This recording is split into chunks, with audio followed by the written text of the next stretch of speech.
அனைவருக்கும் வணக்கம். அனைவருக்கும் இனிய ஆங்கில புத்தாண்டு நல்வாழ்த்துக்கள்.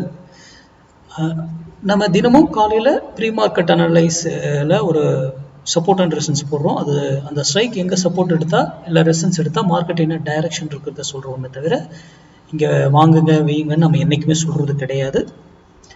அப்போது மார்க்கெட்டுங்கிறது ஏன் இந்த மாதிரி மேக்ஸ் வேல்யூ முன்னாடியே ப்ரிடிக்ட் பண்ணி மேக்ஸ் வேல்யூவில் போடும்போது அது ப்ரிடிக்ஷன் நடக்குது அப்படிங்கிறது நீங்கள் சிந்திப்பதற்காக மட்டும்தான் இந்த வீடியோ. மற்றபடி மேக்ஸாக இருந்து படிங்க, நிறைய உங்கள் பகுதியில் உங்களுக்கு தெரிஞ்சவங்க யார் சொல்லி கொடுத்தாலும் கற்றுக்கோங்க. கற்றுக்கிட்டு அந்த கற்றுக்கிட்டது நீங்கள் ஒர்க் பண்ணும்போது செயல்படுத்தும் போதும் அது ஓகே ஒர்க் ஆகுதா அப்படின்னு செக் பண்ணுங்க. அப்புறமா ட்ரேட் பண்ணுங்க. என்னென்னா பண்ணாதீங்க. ஒருத்தர்கிட்ட கற்றுக்கிட்டாலும் புரியுதுங்களா?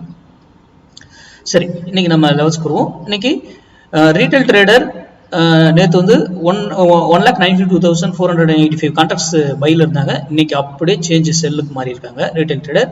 நேற்று ஏன் ரேலி ஆச்சுன்றது இப்போ புரிஞ்சிருக்கும். ஆனால் இது முடிஞ்சதுக்கப்புறம் கிடைக்கக்கூடிய டேட்டா இதை வச்சு ஒன்றும் பண்ண முடியாது. ஓகேங்களா?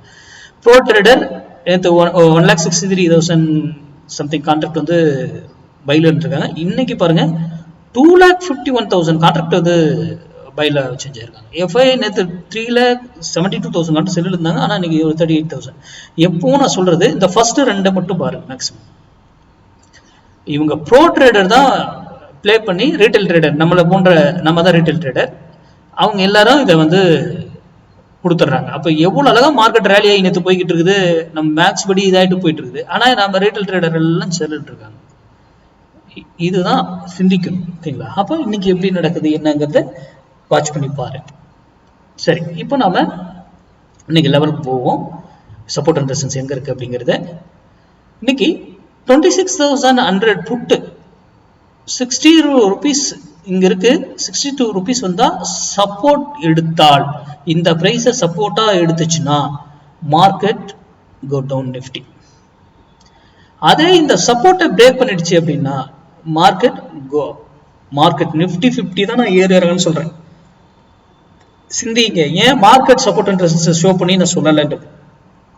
ஏன்னா மார்க்கெட்டுக்கு டைம் வேல்யூ கிடையாது. அது 9:15 ஓப்பன் ஆகும், 3:30 மணிக்கு முடியும். எங்க வேணா ஓப்பன் ஆகலாம், எங்க வேணா முடியலாம். ஆனா ஸ்ட்ரைக்குக்கு அப்படி கிடையாது. முதல்ல அதை சிந்திங்க. ஓகேங்களா? அது மட்டுமல்ல, இது 62க்கு சப்போர்ட் எடுக்குதா ரெசிஸ்டன்ஸ் எடுக்குதா ஒரு லைனை போட்டு கண்டுபிடிக்கிறதுல அதுல ஃபால்ஸாவும் இருப்பாங்க. லைனை பிரேக் பண்ற மாதிரி காமிப்பாங்க, எகைன் மறுபடியும் மேல அந்த மாதிரி இருக்கும். அதுவும் கண்டுபிடிக்க தெரியணும். அது மட்டும் இல்ல, 62ல இருந்து மேல போனா எகைன் ஒரு ரெசன்ஸ் இருக்கும். அந்த ரெசன்ஸ் டச் பண்ணிட்டு வரலாம், ஆர் அந்த ரெசன்ஸை பிரேக் பண்ணிட்டு ஃபர்தரா மேலே போகலாம். அதே போலதான் கீழே வந்தாலும் ஒரு சப்போர்ட் இருக்கு. அதை பிரேக் பண்ணாம அப்படியே மேல போனா அதை பிரேக் பண்ணிட்டு ஃபர்தரா டவுன் ஆகலாம். அப்போ ஒரு வேல்யூ கிடையாது ஒரு சைக்கிள். 1000 பாயிண்ட்ஸ் ஏறினாலும் எப்படி மேக்ஸ் படி ஏறும் அப்படிங்கிற கால்குலேஷன் நம்ம கிட்ட முன்னாடியே இருக்கணும். லைவ்ல இதை மாத்து அதை மாத்துங்கிற வேலையே கிடையாது. ஒரு பேட்டர்னை பார்க்கறது, பிரைஸ் செக்ஷனை பார்க்கறது, ஓப்பன் இன்ட்ரெஸ்ட் பார்க்கறது, இதெல்லாம் சேஞ்சஸ் ஆகிக்கிட்டே இருக்கும் டக்கு டக்குன்னு. ஆனா நம்ம இது அப்படி கிடையாது. மேக்ஸ்ங்கிறது ஒரே வேல்யூ தான். எனக்கு ஆன்சர் என்னன்னு வந்தாலும் உங்களுக்கு அதே தான் வரணும்.